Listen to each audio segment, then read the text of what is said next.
So yeah, group 3, the awesome group.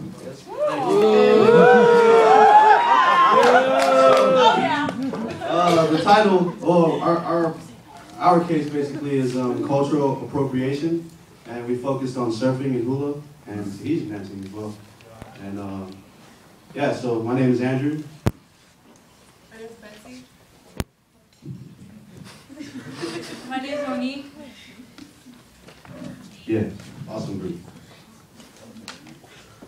And so basically, we just wanted to give you guys a visual of what that means. And if Mo can come up and... Yeah. That's cool. So this is the colonization factory, and we took our examples, which is hula and Tahitian groups and surfing, and we put it in a colonization factory, and the left side is represented as before colonizers came to the islands, and basically the origin of how both of those started. And it's going through the colonization factory, like in the process of when they came to the islands, and it's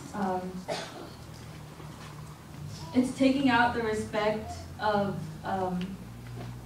how it was done before, and colonized, and how it's changed from being mass produced, and it's just like, as you can see, the color is like gone, so it's kind of like the fun and like the original meaning of doing it has been transformed into a kind of confusion, I'd say, to yeah. Yeah, that was an awesome picture by Betsy, or actually Mo. Yeah. So surfing as it was.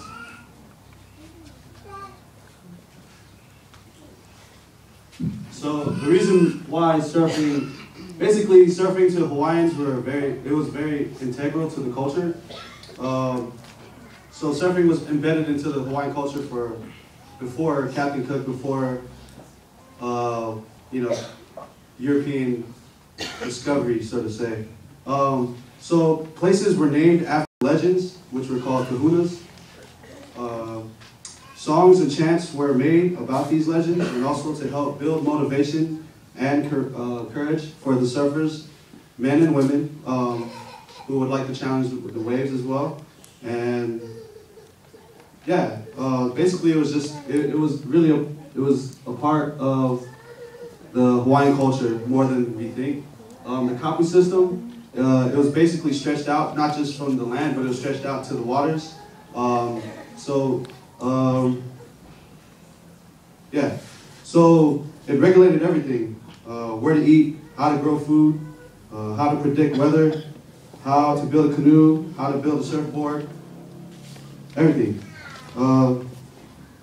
So basically, it even went out to the surf as well. And so commoners and kings, they couldn't surf together. There were certain spots that commoners could surf and certain spots that kings could surf. And if anyone would intertwine, or say a commoner go to a king's spot, it would basically be taboo and they would be punished.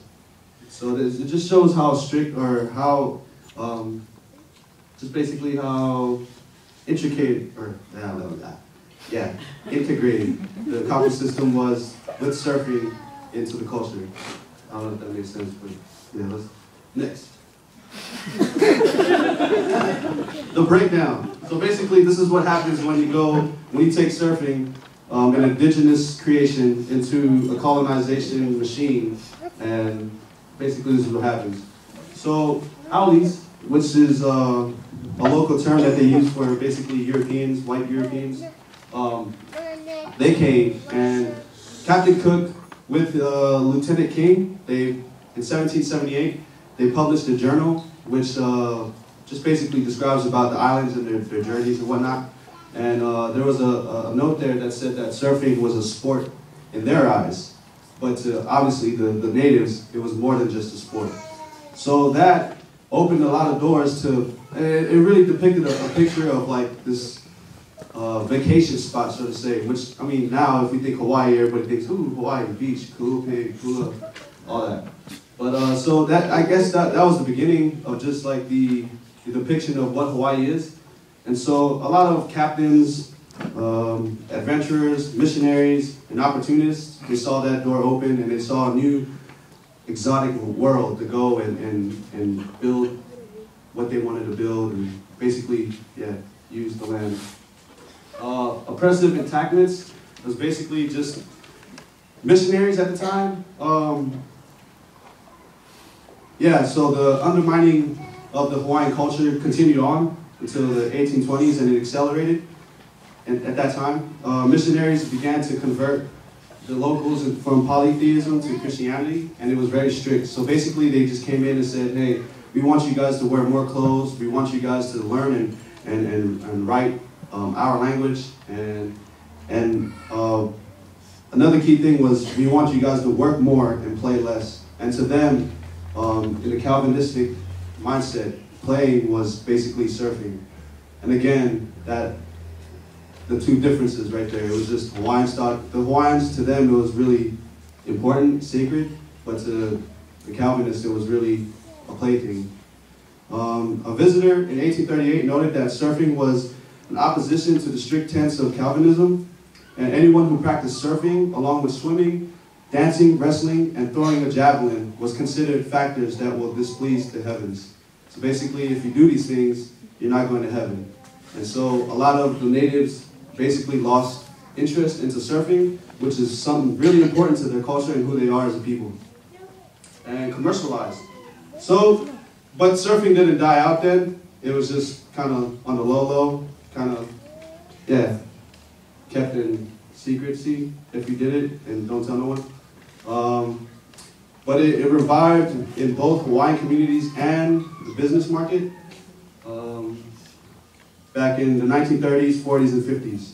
And during those times, surfing became a part of the American culture just through music, like the Beach Boys, everybody go surfing, Surfing USA. I'm not a good singer, but yeah, like songs like that, movies, magazines, videos, everything like that, just in regards to surfing was very commercialized, and it really brought, yeah, it just really outweighed what the natives thought of surfing, what the natives thought surfing was, and it brought a new definition of what surfing is, and that's what surfing is today. So basically, the next slide is this. So this is what surfing is today. Billabong, Roxy, and Rip Curl, and there's a dozen businesses, actually, yeah, businesses that make a lot of money, billions of dollars, with no credit, giving no credit to the Hawaiian natives and to the oceanic people. So 3 key points right there. Something that was once sacred to the Hawaiians was taken away, and result of this, it evolved. And how did it evolve? Proof is that surfing has been economized with no given credit to the Hawaiians and its oceanic people. And the people in control the outcome, and the Hawaiians play no part in it. So the originators have been left out, basically. And they have no say on how surfing should look like. Basically, this is what they're saying surfing looks like.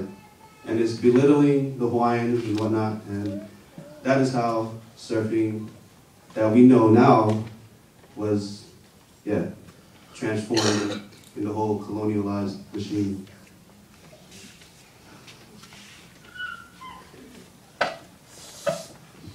So,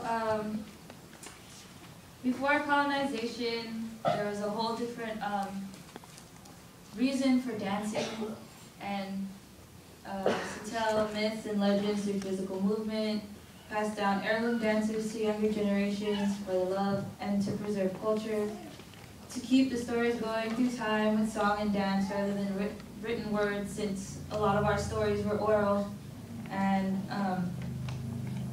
people were given the blessing to become a dance instructor and starting your own branch instead. And nowadays, anyone can just make a group. So I think being given the blessing to start your own group is important because you need to know the background of the dance